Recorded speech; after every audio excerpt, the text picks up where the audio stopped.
Hello and welcome back to the Cocked Dice. It's Ian, and I kind of better apologise for a bit of a hiatus. I'm afraid my hobby time just got a bit cramped and I found myself really uninterested in modelling, converting, painting, and basically have had a few months off. Off the channel.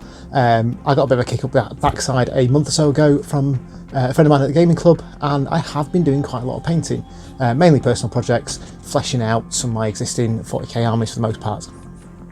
But I thought it was time just to say a bit of a hello and a roundup of 2021, which is reasonably good. I've managed to paint about 90 miniatures this year. It's not the best I've ever done, but also it's not the worst. I think I've had a couple of distractions this year. Work's been very, very busy, and I keep getting distracted by 3D modelling. I've built stuff like this, and this, and printed an awful lot of terrain, mainly a load of stuff for Star Wars Legion. I'm doing some stuff for the club now for 140,000, and I did some Marvel Crisis Protocol bits and pieces after a friend at another gaming shop asked me to design, I think it was some planters, and so I built a load of buildings as well because I'm like that. So over the last couple of months I've had a really good time really cracking on with some of my existing armies. We've done a load of more stuff for my Blood Ravens, and I've done a load of bits for my Tyranids, and amongst a load of other projects. So I'm going to take you down to the Lightbox next, and we will take a look at the miniatures themselves. So at the tail end of summer I did manage to get a reasonable amount of, I say a reasonable amount, I got this painted up for minutes. Really wanted to play into the meta a bit. I've had the Swarm Lord kicking about here for absolutely ages. This is essentially the other half of the Hive Tyrant kit with 3D printed torso, and I just got him knocked out of the way because I had him kicking around for yonks. And then, to be fair, I wanted to break my lids out for a bit of fun and games, so I'll just take him out of the way and essentially 3D printed this lot. So these are all 3D printed models. I've got an old Anycubic Photon in the garage, and actually it's pretty good quality. You know, you can look at them. These guys have come out. So I'm going to focus in on him. Focus on him. There we go. Print quality is pretty good for these guys. They've come out relatively well. They've just been painted with the same colour scheme as the rest of my army. And not a lot to say about them. They had them out for a couple of field trips. They've done pretty well. I try not to play into the tournament meta too much, but these guys have been pretty fun. I've yet to get the Swarm Lord out on the table, unfortunately. I don't have a massive amount of use for him yet. I need to tweak Meta Force a little bit more. I've got a few more bits and pieces I'm going to do for the NIDs. I've got some more Tyranid Warriors to come along, and I've got some more Carnifexes. I've got a Stonecrusher Carnifex, which is a Carnifex kit with some 3D printed parts added to it. So as usual, it's going to be a bit of a mix of standard stuff and 3D printed extras. So next up is some Vanguard Veterans. Now these are actually for my Blood Ravens. You can just about make out the Blood Raven symbols on the shoulders. I got a little bit bored of painting red armour, and I wanted to break the army up a little bit, so I decided to do my Vanguard Veterans, and if I do any Terminators or other stuff, in a bone colour. These guys sat on my painting desk for the longest period of time. I think I'd aimed to originally paint them back in about January or February, and I finished them in, I think, October, November time. The bone was just such a nightmare to get this really smooth shade on it. I have a very particular method of painting bone for my Blood Ravens, and I wanted to carry it through onto these models. But other than that, they're stock models. They come out pretty nicely, just bases I usually do, but they'll really stand out. I've had them out in a couple of games. They've not really done much apart from stomp towards the enemy and look aggressive and stand on objectives. So I'll figure out how to use them over the next few games as we come into the new year. So next up, some of you might remember right back, I think it was the beginning of 2021, I converted this guy, a primary scale Vanguard Veteran, and I've had the rest of the squad sat converted for absolutely ages. I really wanted to build those out, so he was my original guy. Popping out of the way, I built another two exactly the same, but these have chainsaws and storm shields. So these are the cannon fodder 2 who are going to take the hits first of all. I've only got a single lightning claw dude, so dual lightning claws. He'll be the one chucking out attacks. I think I'm actually going to replace this guy with another dual lightning claw one. And then I built a sergeant with a relic power sword thing and plasma pistol, which in hindsight I probably should have given him chainsword as well, lightning claws as well, as it would have kind of rounded out the squad. But yeah, I'm really pleased with how these guys came out. This guy looks awesome.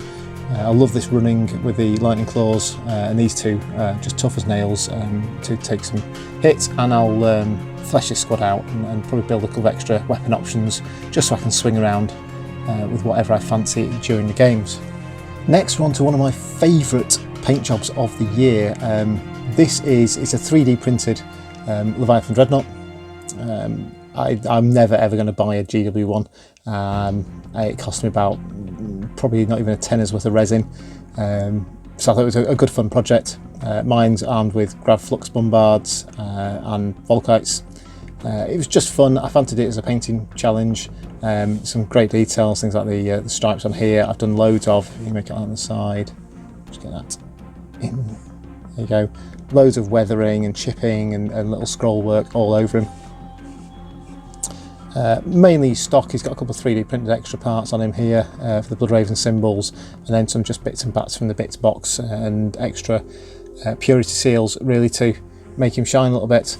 But he came out really, really well. We've done some dusting and weathering down the bottom as well.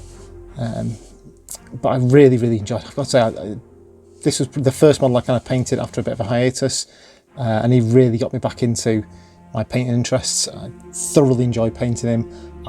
Once it gets to spring and it warms up again in my garage, I'm going to break the printer out and probably print a second one. I enjoyed him that much. Quality wise, he is pretty good. Now I'm just going to show you this bit. That is the only bit you can just about see kind of on here, these kind of parallel lines.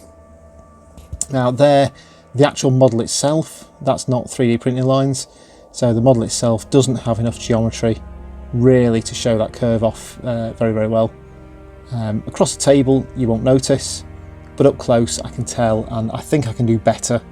So I'm going to tweak the model itself a little bit, try and improve that, possibly just sand around these just very, very gently just to smooth them off as well, and just get a slightly better curve to that.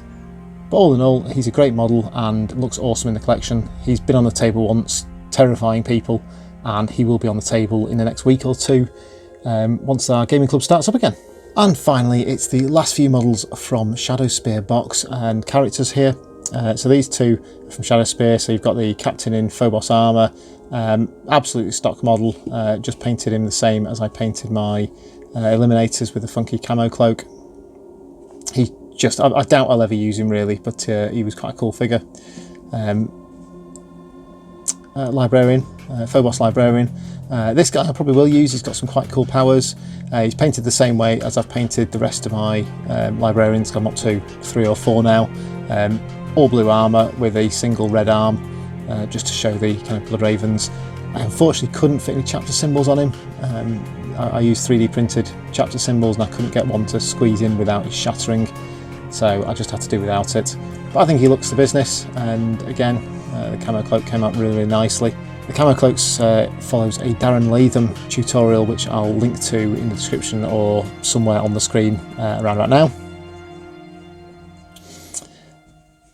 Finally, well, you know I like dreads. I've got 4 of them now. I'm probably going to get a couple more in the coming year, and the dreads kind of get damaged quite a lot. I've been running the army as an Iron Hands army. It kind of fit to me, thematically feels about right for the Bloodravens. They're kind of slightly better equipment, slightly better armour, more relics and stuff like that. Works really, really well. And they are probably one of the better Space Marine factions at the moment. So of course I needed a Tech Marine, stock Tech Marine. Because my army's all red, I didn't want to do him red, so I went for this kind of brownish grey, which is Skavenblight, Dinge and Stormvermin fur. And again, as with my librarians, single red hand. And I've started adding a few more blue details onto my Bloodravens just to make them stand out a little bit more. So for now, that's it. A quick whistle-stop tour of the end of the year. That's kind of the last 3 months for me. So thanks very much for watching. Sorry there's not been so much content of late. It's just been a bit of hobby burnout and needing to kind of just refocus myself a bit. I'll see you again hopefully in the next week with some more videos. Ta-ta for now. And thanks for joining us here at the Clock Dice. Why not like this video and add a comment below? It really helps boost the channel. And while you're at it, if you click on the icon below, you can subscribe to the channel for all the latest updates as soon as they're live. Why not check out some of our other videos and playlists? You can click on the ones on screen right now. Take care, and we'll see you next time.